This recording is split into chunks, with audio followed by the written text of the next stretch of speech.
I feel like I've been stuck at the same speed for a very long time. In the last 2 years, I've attempted to run a sub 3-hour marathon 4 times, and I have run times of 3:08:28, 3:02:24, 3:13, and 3:05:27.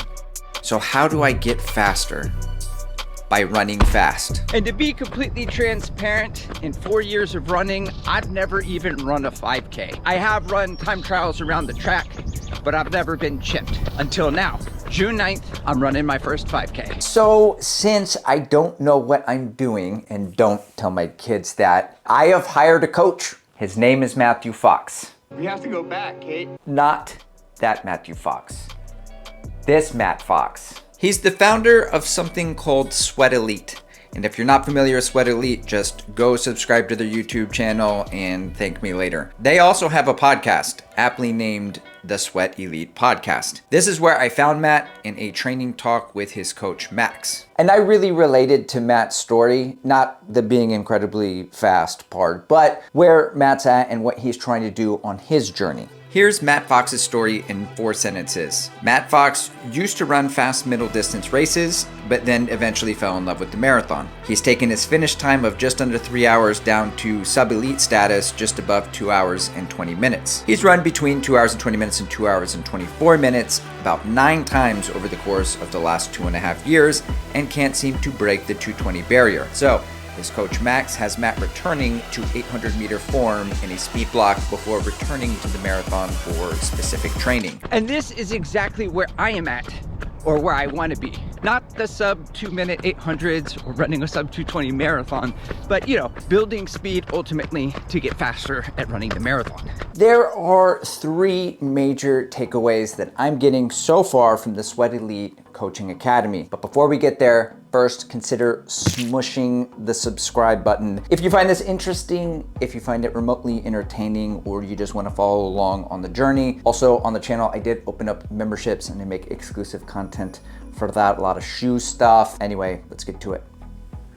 My first major takeaway is that it is time-based training. So instead of seeing 6 or 7 miles easy, my plan may read 50 minutes easy. Instead of seeing 200 meter, 400 meter, 600 meter repeats, it may read 1, 2, 3, 2, 1, 2, 3, 2, 1. With 1 minute rest. Okay, this is a real mind bender for me, okay? I mean, it feels like I'm running and watching the movie Arrival at the same time, okay? And being paced by M. Night Shyamalan, who's holding a jack-in-a-box, he's cranking it, and this doesn't make any sense.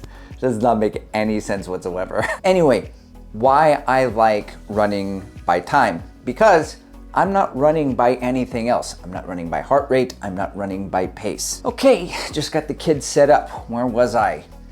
Training by time. Okay, I'll use threshold as an example. So before the Sweat Elite Coaching Academy, I would run 6 by 1 mile with 1 minute rest based on a VDOT calculator pace, which for me was around 6:20. And so let's say at the end of rep 1, my time was 6:26. I look at my pace and I'm like, whoa, I think it should be a little bit faster. Regardless of the terrain, the elevation, the weather, it's just 6:26, it should be a little faster. So the next rep, that might be like 6:18. And I've kind of pushed myself over the threshold limit, trying to land on some certain pace. In contrast, when I run by time, let's say I do 5 by 5, okay, with 1 minute rest, 5 minutes on, 1 minute rest at threshold. I'm not hitting any particular split by the end of the 5 minutes. I mean, what's that number supposed to even be? I'm not covering a certain amount of distance in the 5 minutes and going, oh, I covered this many meters, I should be a little bit farther. I don't know. I'm really only just left with the effort. That's all I can focus on, comfortably hard effort. And that's the point. And that's what I really like. And it's something that I really need because it's a skill that I'm lacking. Okay guys, the second major takeaway in working with the Sweat Elite Coaching Academy thus far is that I'm running at a variety of different paces. So what I mean by that is like, yes, I will run threshold, say 5 by 5 on 1 week, but then the next week, say I have a 4-8, 4-8, 4, all these numbers very confusing for an English major like myself. But the 4 minute ons are 10K pace and the 8 minutes on or half marathon pace.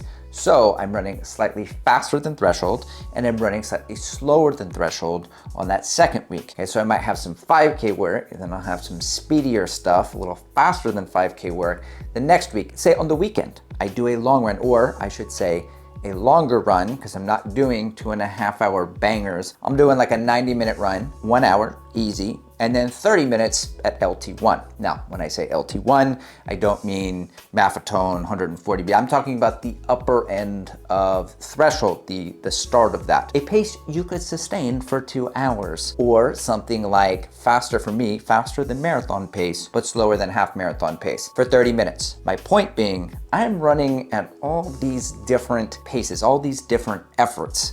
And I don't normally do that because I've followed plans before, and in marathoning, speed work is like 5K work, threshold work, some marathon pace efforts inside of a long run. I'm not really hanging out in the in-betweens, in the margins. I'm kind of just doing what it says.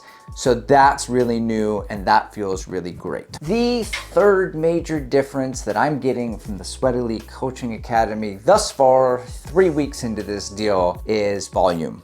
As in less volume, as in a less long run. I'm just standing on the shore, watching my marathon pace prediction time sail off into the Pacific with like a jug of water, 2 cases of Monster, like a handful of Lunchables. I mean, that doesn't really make much sense, but what I'm saying is just that I feel like it's definitely getting away from me, and it's probably gonna die out at sea. And which is okay, because I'm here to get faster at the 5K. I'm not here to get faster at the marathon.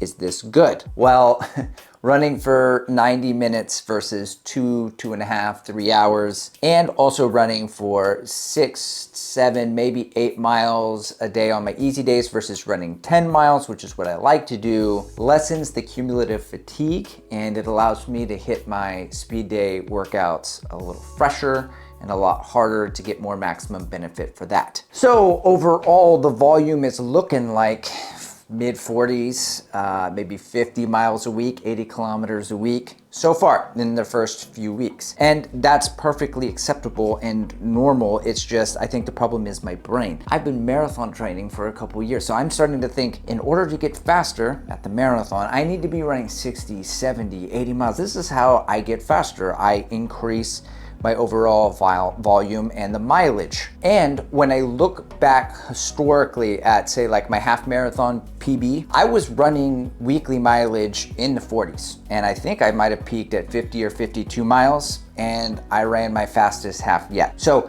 I'm doing the right thing. It's just a matter of convincing my brain. Side note, this goes back to something that I heard between Matt and Max in one of their training talks. It takes longer to build back a lot of that speed and speed development versus building back the endurance through higher mileage. Now, I want to be very clear. I know I'm not Matt Fox, okay? I'm not elite, I'm not sub-elite, I am not anything to be confused with actually fast. AF. Okay, so a lot of the nuance that Max is working Matt through in his plan isn't gonna apply to me. Like, I imagine I could go run quarters every week or 1K repeats for 8 weeks and run a spiffy little 5K number, sprightly. Or I could go purchase a higher running training plan from Sage Canaday, which I did in the 2022 Chicago Marathon, but get a 5K plan and just do what it says and absolutely smush a 5K PB. But I don't want to do that. I want a coach. I want an expert. I want a guide. I want someone to see me. I want someone to pace me to a sub 240 at the Boston Marathon. Okay, maybe I'm setting the bar a little too high. And by the way, the Floberg interview, I am gonna finish that eventually. I'm just swamped right now, and there's a lot of audio issues that I need to fix for it. I'll put the preview of that interview right there. Anyway, continuing, I am old. Like, I'm old.